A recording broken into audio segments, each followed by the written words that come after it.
இட்லி தோசை கூடலாம் வச்சு சாப்பிட்றதுக்கு சூப்பரான புதினா சட்னி எப்படி செய்கிறதுன்னு பார்ப்போம்.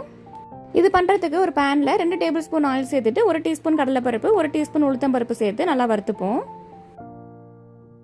இது கூடவே ஒரு விரல் சைஸ் இஞ்சி 5-6 பல்லு பூண்டு ஒரு சின்ன துண்டு புளி 4 பச்சை மிளகாய் சேர்த்துக்கிறேன்.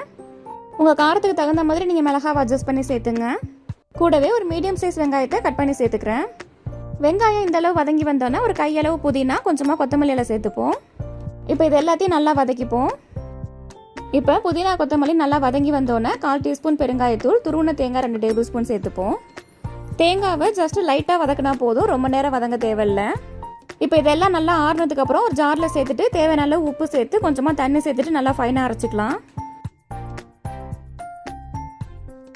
அவ்வளோதான், நல்லா அரைச்சி எடுத்தாச்சு. இப்போ எண்ணெயில் கடுகு கருவேப்பிலை சேர்த்து தாளிச்சிட்டு இது கூட சேர்த்துக்கலாம்.